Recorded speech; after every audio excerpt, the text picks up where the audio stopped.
subject in school says about you. I'm about to judge the out of you. Some of you are about to feel very seen, some of you are going to feel very ashamed. Either way, don't cry. You chose this. You clicked on this video on your own. If your favorite subject is biology, there's a couple subcategories of people who have bio as their favorite subject. Number one, there's like the structured overachiever. You know this person. Probably a girl, fleece zip up, practical hairstyle, or like a ponytail, meticulous handwriting that looks like it was printed. She probably reads exclusively historical romance novels or fantasy romance novels or sci-fi romance novels. One of those. Her bookshelf is either rainbow coded or organized alphabetically by author and genre, possibly both. Outside of school, she probably takes something like ballet or violin, just something that awards discipline and like quiet suffering. She smiles too much in group projects and will absolutely redo your section after you leave. Number two is like the med school serf who's been 30 since they were 14. Here, biology is not their favorite subject. Biology is their sentence. They're here because the path to medicine requires biology and the family pressure is like industrial strength family pressure. There's a 5-year plan, whiteboard planner, possibly IBS from all the stress. If they seem calm, it's because they're disassociated. And if they seem mean, it's because you're slowing them down.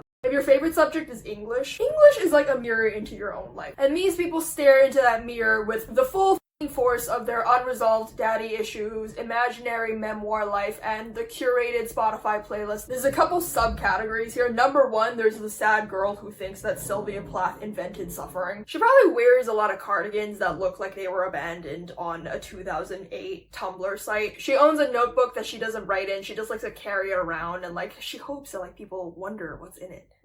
Spoiler alert.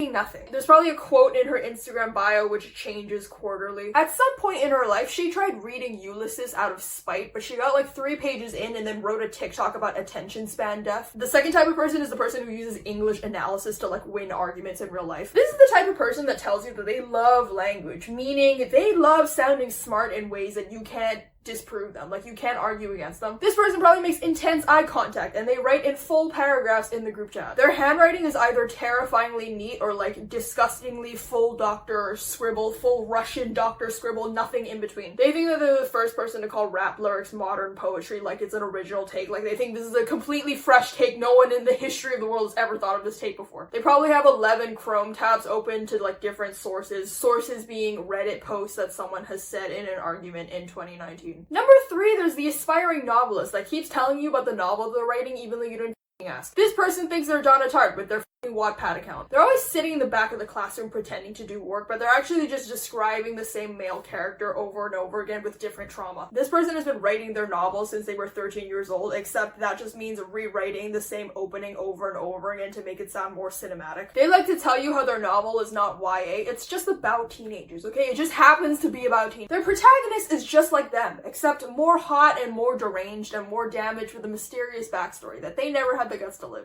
If your favorite subject is math is like where you go where everyone has an answer, right? And it's not subjective. It's like a safe space for control freaks. It's just wrong or right, you know? And you love that. You know, no metaphors, no group discussions, no interpretations. Number 1, there's like a guy who thinks that his silence equals his superiority in math. They don't talk a lot in class. They just finish the problem sets early and then stare at the ceiling for the next 40 minutes. Their main pleasure in life is seeing other people confused. This person corrects the teacher once every semester, but he does it quietly, which is like even more fucking annoying. This guy will eventually get a math degree and then pivot to machine learning because pure math doesn't pay the bills. You know a TI 84+, but have you ever known the touch of a woman? Number 2, there's like the girl that has her hair in a low ponytail all the time. She did Kumon as a child and now she teaches it for money. This girl doesn't really like math, right? Like math. Math isn't fun to her, right? It's just familiar and safe. She's not really trying to discover new methods to doing math. She just wants the method that works every time. Or like a really well-paid math tutor who charges Chinese kids $50 an hour. Okay, really quick, let's talk about something that actually won't leave you emotionally confused. Today's sponsor, Opera. Opera is perfect for people whose brains have like 17 tabs open and 4 mental breakdowns pending. And if you watch this channel, let's be honest, that's probably you. Let's start with the player. It sits in your sidebar and it can control your favorite streaming services like Spotify, Apple Music, or YouTube without switching tabs. So you don't need to stop what you're doing to switch songs. It sits right there in reach. You can even detach it and take it outside the browser with no apps or extra windows needed. Split screen is also built right in. So you could have two pages open side by side in the same window. Just simply drag one tab downward and your screen will split into two. Not a new window, just actual functional multitasking. You can study on one side and stream oddly specific videos, mine obviously on the other side. The way it should be, especially when you're telling yourself you're not slacking off. And to match your aesthetic, Opera has a ton of cool themes. One of my favorites is called Aurora because of how soothing the background is, and it actually feels like I'm at the Northern Lights. And then there's Aria, Opera's built-in AI. You can open the super handy command line and type away. Aria answers straight away, no leaving your page. So yeah, if your current browser can't do all of this, give Opera a shot. You can download Opera at the link below. It's free, it's clean, and it won't ghost you after 3 weeks of emotional buildup. Now back to the video. If your favorite subject is chemistry, chemistry is just math's hot mess cousin, right? Chemistry is just math with consequences. You miscalculate, something catches on fire. That's the appeal of chemistry. Couple categories. Number one, there's the future pharmacist who will make you feel dumb in your own lab. This person owns a lab coat. It's not required. They just have one. They just like it. They have straight A's and they never make a mistake in chemistry, but they insist that they're just okay at chemistry. This person definitely has really neat, tight handwriting, and they're competitive in a way that only people raised on like piano recitals and passive-aggressive parents can be. They 1000% will go to pharmacy school and marry someone in dentistry, and they'll be very good at their job. Probably very good at running a small country as well. Number two is the dude that only gets good grades in chemistry and no one knows why. So like this guy is not good in school, right? Like he's not doing well in any class except for this one. He doesn't take notes, he doesn't ask questions, he just shows up and doesn't fail for some reason. This dude will either go into industrial engineering or like disappear into a biotech firm and never post on social media ever again.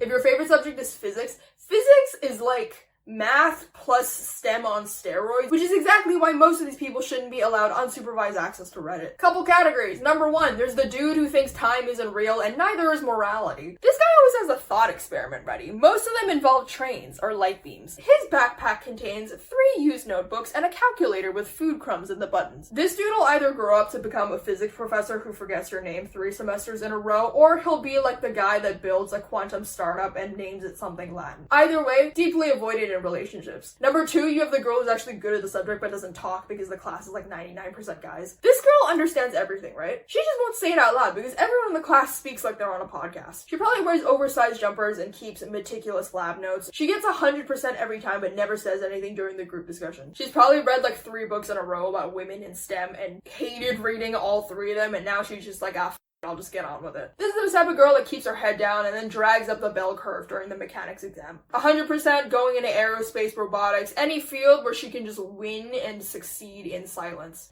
If your favorite subject is history, history isn't about memorizing dates. It's a socially acceptable way to be both smart and condescending. People who gravitate towards history are not necessarily well-adjusted. They're either, number 1, charismatic with a god complex, number 2, bookworms with grudges, or number 3, people who peaked in model UN. No one just casually likes history, right? Like, people like it the way they like cult documentaries, because it validates their ability to overanalyze human suffering. Number 1, you have the ex-debate kid who treats world wars like personal achievements. This is the type of dude that has like a historical hot take at all times, right? And it probably involves the rehabilitation of an already powerful man. Probably has very intense opinions on maps and borders. This dude will either run for office or be like the weirdly intense guy in a tech company on Slack. Number 2, you have the girl who's like obsessed with like the French Revolution. She gets emotionally attached to historical figures, right? And she refers to Queen Victoria as like Vicky. Probably has romantic delusions of being like a resistance fighter despite having asthma and soft, delicate hands. This girl definitely has a hyperfixation on either number 1, the Russian aristocracy, or number 2, the French court. There is no in between. Marie Antoinette, the Sofia Coppola movie, is her Roman Empire. And number 3, there's the guy who got into history because of military tactics and stayed because he likes arguing on Reddit. This guy does not care about social history, okay? Only maps, battles, and whether a tank could like outmaneuver cavalry division under rain conditions. Okay, that's what this guy is about.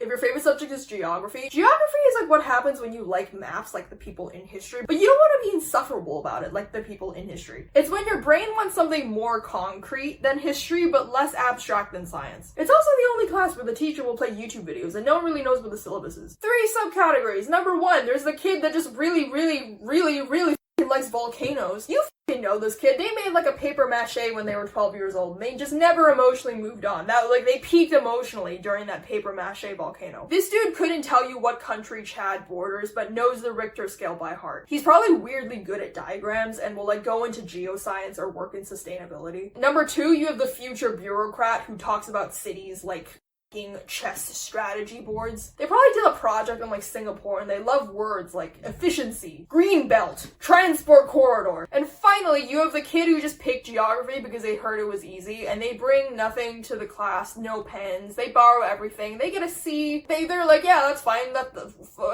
C is a pass, win. They probably daydream in class and they only show up for the field trips. 100% they say like, oh, this class is f***ing easy, and then they fail the test and then say they didn't teach us this. If your favorite class is fine art, kids who end up in fine art are either deeply aesthetic and spiritually fragmented, or they have no other outlet for their nicotine addictions and mother issues. Probably both. Every fine art class has at least one girl that smells like turpentine and heartbreak, and one guy who makes exclusively black and red charcoal sketches of screaming mouths and says it's about capitalism. There is no in-between. So number one, you have the girl who uses her sketchbook instead of therapy. This is the type of girl that draws a single teacup 37 times and talks about it being fragility. 100% they've not submitted a proper assignment in weeks, but somehow the teacher still defends them. They own a pair of Converse with paint on them. Not because they were painting on them, they just came like that. She is always on the verge of tears and she always insists that she's fine. Number two, you have the guy who draws exclusively naked women or like abstract trauma blobs. He probably wears rings and one turtleneck exclusively. And during critique, he'll say like, I feel like you just haven't fully interrogated the concept, to a girl who drew a flower. Does not know how to emotionally self-regulate, will 100% sleep with everyone in the room before graduation. And finally, number three, you have the technical prodigy with no soul. This is the type of person that can draw anything, right? With like sheer technical precision, except they draw nothing interesting. Their sketchbook is like a shrine to photorealism, right? Like motorbikes, wildlife, human eye over and over and over again. They hate art theory, they hate critiques, and they hate meaning. They just want to render things flawlessly and be left alone. If your favorite subject is IT/computer science, there are basically two main types of people in this class. Terminally online or already employed. So number one, you've got the guy who codes to avoid the horror of being perceived, right? He probably has a black hoodie on, anime profile picture, uses dark mode for everything, probably has a Reddit account with 80,000 karma, but won't confirm. This dude will probably graduate and make 6-7 figures, and then live alone in an apartment full of glowing monitors and unopened Amazon boxes. And number two, you have the guy who thinks he's building his startup in the back row. This dude brings in a laptop that costs more than the family car, probably already has an LLC. He likes to use words like scale and MVP and Web3 even though it's already dead. If your favorite subject is drama, I personally know way too many drama kids. Drama is just English class with like extroversion, right? Like what Australia is to England. Louder, sunnier, way more deranged and unhinged. Couple categories. Number one, the drama kid who thinks auditions are a blood sport. This is most of them, by the way. This is the type of student who's memorized the entire Chicago libretto by age 12 and has been quietly staging a coup ever since. They like to refer to themselves as a triple threat, but the real threat is psychological warfare. This is the type of that'll like sabotage someone's callback by telling them the wrong cue, and then cry when they get cast as villager number 2, and then post like a 3,000 word Instagram caption about how art isn't about recognition, okay? This person will either grow out of it or go to NYU Tisch. There is no middle path. Number 2, there's the dude that thinks he's Daniel Day-Lewis, but he's like 15 years old. This is the kind of guy that thinks he's too good for like school plays, right? And he watches The Godfather and Fight Club on loop and thinks quoting them makes him deep. He got into drama to feel special and now cannot survive without a captive audience. He likes to say he's method a lot. He's not. He just has a superiority complex and no hobbies. If your favorite subject is music, music is less about talent and more about how early your parents signed you up for piano lessons and how much you resent them for it. No one in music has a healthy relationship with attention. They either need it constantly or will physically implode if you ever compliment them. Number 1, you have the violin girl who peaked emotionally at 14 but still plays the violin like her life depends on it. Takes the violin everywhere like it's her oxygen tank. She's in constant competition with no one except herself, and even then she's losing. Number 2, there's like the band kid who thinks that music class is like an anime about him. He probably plays the trumpet, the saxophone, percussion, just something loud. Probably comes into class yelling, always sweaty, tapping on like every surface constantly. This dude will either end up as a music teacher with anger issues or end up on TikTok with a keyboard and 2 million followers. Finally, you have the person who likes to tell you they're self-taught actually and therefore morally superior. Carries a guitar pick at all times, not necessarily with a guitar, just the pick. They'll probably do an EP on SoundCloud with like cover art that's a photo of them looking away on a rainy street.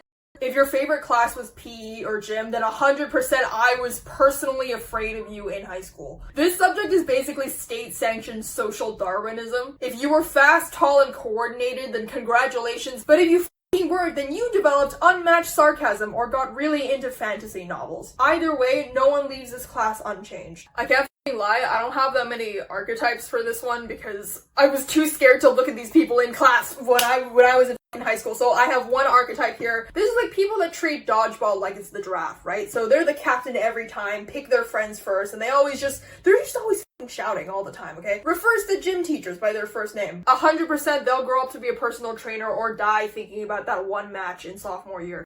If your favorite subject is psychology, psychology is not a subject, right? It's a diagnostic tool for finding future life coaches, hypochondriacs, and girls who talk about attachment styles like it's astrology. It's also the only class where 90% of students believe they're smarter than the teacher. Couple subcategories. Number 1, there's the person that just likes to diagnose you with something. They like to think they know your trauma before you do, and they read The Body Keeps the Score on public transport, and they just to like show it around, just show people, pretend it's casual. If you do anything out of the ordinary, like you could chew your pen cap for more than 30 seconds and they'll assign you a DSM label. This person likes to tell you that they're an empath, but they're actually just deeply controlling. Their TikTok feed is 90% psychological facts that just make sense. They'll tell you that they want to be a therapist so they can help others, but will absolutely hold a grudge if you cancel plans twice. Number 2, you have the person that uses psychological terms to justify the fact that they're emotionally stunted. This person got into psych because they thought it would help them understand people, but now they just use phrases like emotional labor to help win arguments while doing the bare minimum in every relationship. They'll probably go into UX design or like freelance consulting, and they'll think they're being gentle and supportive while being completely emotionally unavailable. And finally, you have the walking cry for help who tells you they only like psychology because they think it's interesting. This person is basically the opposite of the previous people because they got into psychology not because they want to understand people, but because they want someone to finally understand them. They probably say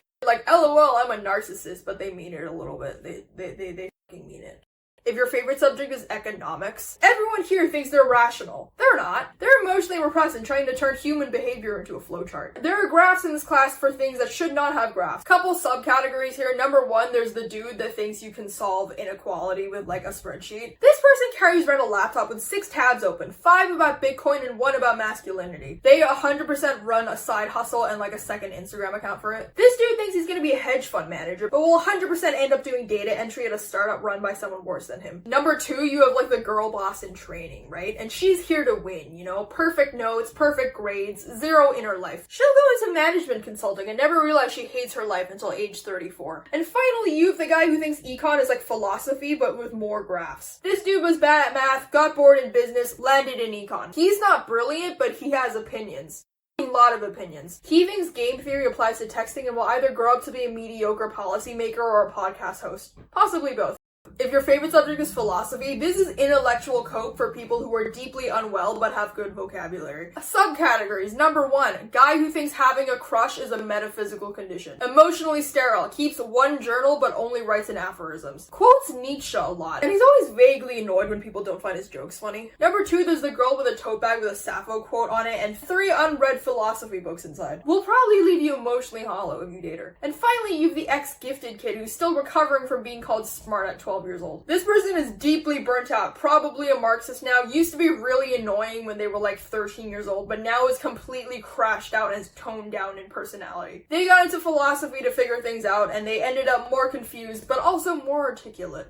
If your favorite subject is woodshop or design technology, this subject is basically therapy for people who can't sit still or make eye contact but can operate a power drill. I'm sure that's totally safe. So you either, number 1, have the guy who's failing every single subject but can construct a chair from memory. They come to class 20 minutes early, they stay late, and they speak in 5-word sentences. Number 2, you have like the soft-spoken design girl who works in silence and then submits a working model of like a light fixture that makes everyone else's project look like Lego bricks. Uses phrases like material integrity and reads about Japanese joinery techniques, something with Japan. She'll grow up to either become an architect, a minimalist furniture designer, or like some weird Bauhaus cult leader. If your favorite subject is business studies, no one who's truly passionate about business takes business studies in school. This class is where you end up if you, number one, think you're an entrepreneur because you sold like candy one time, or number two, you want to make 6 figures but you can't do math. Types of people in this class. Number one, there's the hustler who's always talking about monetizing attention but can't read a balance sheet. They fail the actual coursework and they tell you it's because they were working on like real world stuff. 90% chance this person posts TikToks in front of a rented car and talks about how to build wealth in your 20s. Number two, there's the girl who talks about building a personal brand too much. This is the type of girl that makes mood boards, and when she was 15 she pitched a skincare line that's literally just rose water in a bottle with minimalist font. This girl likes to tell you that she'd like to be an entrepreneur, but really she just wants to be a lifestyle influencer with product tie-ins. She has a very specific idea of success. Success being a neutral color palette on an Instagram grid with maybe a podcast. And number three, you have the person who treats group projects like it's a hostile takeover. So they'll sit down and immediately start assigning roles like a venture capitalist. Probably has a fake internship on LinkedIn already and will end up at a Big Four consultancy firm where they'll ruin your weekend by replying per my last email at 11:59 p.m. Finally, if your favorite subject is study hall / free period, first one, burnt out high achiever who's just trying to I need space, I'm just trying to breathe. To them, this class isn't free time, it's a medical requirement. This is the type of kid that gets top marks, volunteers for everything, and is slowly dying inside from internalized pressure. Has not eaten a full lunch since 2018, will probably go to Oxford or Cambridge and not speak to anyone for the entire 3 years. Number two, you have the guy who treats study hall like it's a prison yard. Loud, always moving, always doing deals, somehow has gum even though it's not allowed. Refers to teachers by nicknames and has been banned from the common room like 3 times, but he just keeps coming back. And finally, you have the person who's emotionally moved off campus. So you've seen this person, right? At the edge of school property, sitting on a bench, reading something obscure, wearing headphones that aren't really connected to anything, doing coursework, allegedly. This person doesn't hate school per se, they just think it's beneath them. They're definitely friends with the janitor, and they know where the janitor keeps the keys and where the staff room biscuits are. Thank you for watching this video, Jesus Christ. You should check out this video about what your college major says about you, because that's adjacent and way more niche majors, so there you go. And remember, this video is just for fun. Feel free to guess which one of these I am, because 100% there's probably like 7 of these that are like me, that I wrote thinly veiled allegories for myself. So if you thought I got you right, or if I got you totally wrong, got really mad at me, tell me either way in the comments.